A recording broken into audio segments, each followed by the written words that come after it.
देश की राजधानी दिल्ली में हम हैं और अभी भी शर्जिल जेल में हैं, उमर खालिद जेल में हैं और देश की जो सबसे बड़ी अदालत है उसका हुक्म है कि वो जेल ही में रहने चाहिए। कि किस तरह से एक पूरा का पूरा जो जॉम्बीज का ग्रुप है, जो जॉम्बीज पैदा किए हैं इस हिंदू राष्ट्र के नाम पर, उसमें किस तरह से जो सोच समझने वाले the real Indian, the real Hindu हैं, उनको खतरे में डाला है। उन्होंने हमें बच्चा पैदा करने वाली मशीन में तब्दील करने की पूरी साजिश कर दी है और खौफ दिखाया गया कि क्योंकि तुम हिंदू हो और तुम्हारा सामना मुसलमानों से है, तुम्हें ज्यादा बच्चे पैदा करने हैं वरना तुम खतरे में हो। मीडिया इस जॉम्बीज का, इस नफरती गैंग का स्पोक्स पर्सन हो गया है और जिस तरह से नफरत फैलाने का काम देश के कोने कोने में अलग अलग ढंग से जो कॉरपोरेट मीडिया है, जो गोदी मीडिया है, वो कर रहा है, वह भी जमहूरियत के लिए एक बड़ा खतरनाक सिलसिला है। उनकी पूरी कोशिश है कि जो नरेंद्र का सरेंडर इकोनॉमिक लेवल पर है, इंटरनेशनल लेवल पर है, वहां पर से आप हटाकर एक पूरी ब्रिगेड ऐसे तैयार करें जो सिर्फ और सिर्फ हिंदू मुसलमान, हिंदू ईसाई, बुर्का आदि इत्यादि पर डिबेट में इंगेज रहे। और इसके निशाने पर सिर्फ माइनॉरिटी नहीं है, आज की तारीख में जो हिंदू है वह वाकई खतरे में मोदी जी ने डाल दिया है और जो हिंदू औरत है उसको और ज्यादा खतरे में डाल दिया है, क्योंकि हिंदू को उन्होंने मोहम्मद दीपक का नाम करने के लिए मजबूर किया है। और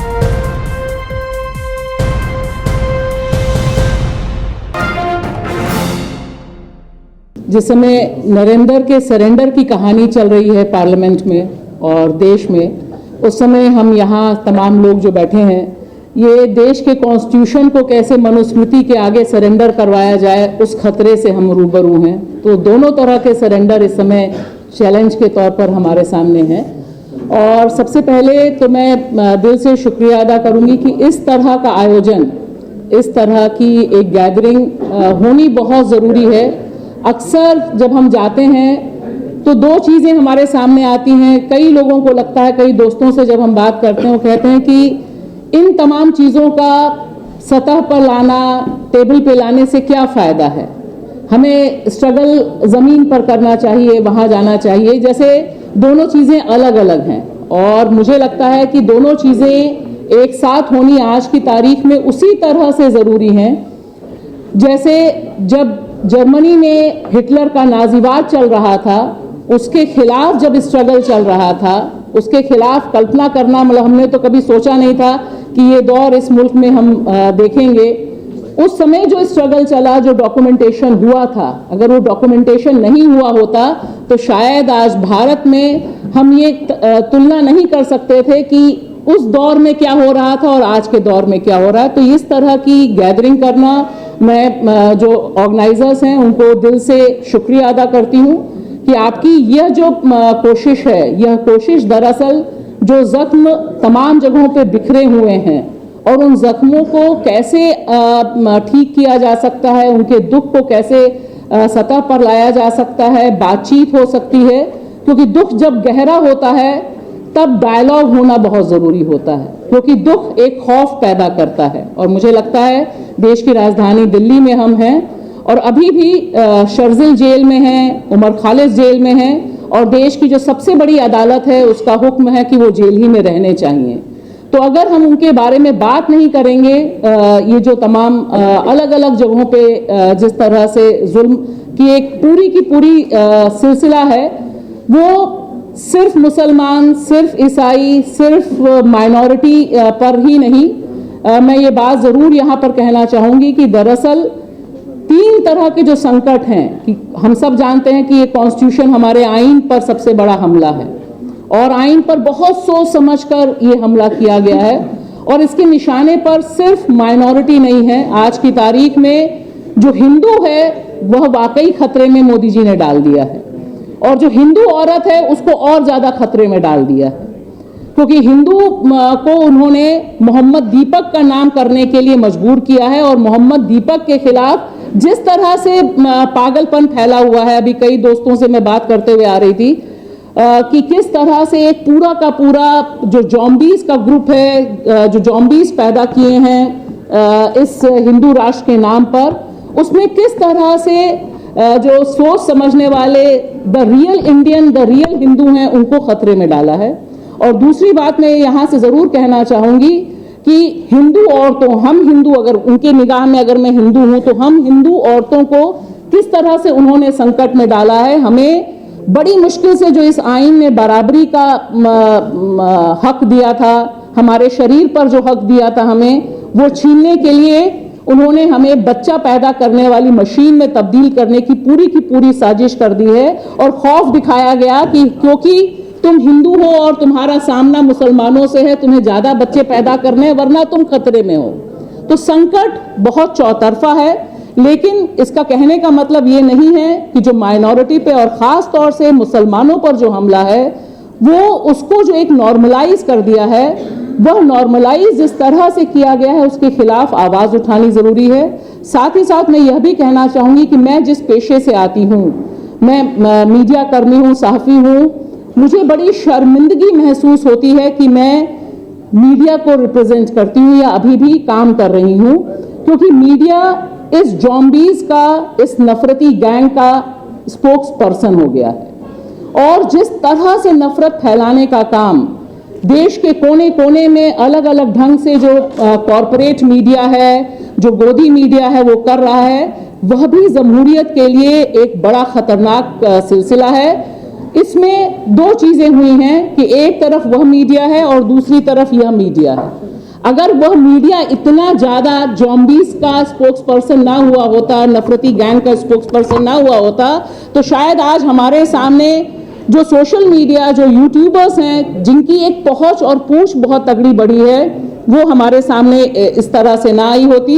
और एक अंतिम बात मैं कहूंगी, समय कम है लेकिन दो चीजें मुझे कहनी बहुत जरूरी हैं कि आखिर क्यों जरूरी है इन तमाम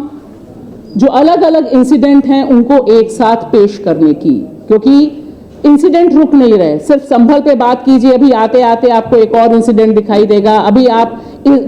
ईसाइयों पर हमले के लिए क्रिसमस पे जाने की जरूरत नहीं, अभी 1 फरवरी को भी चर्च जलाया गया। ये जो सिलसिला है,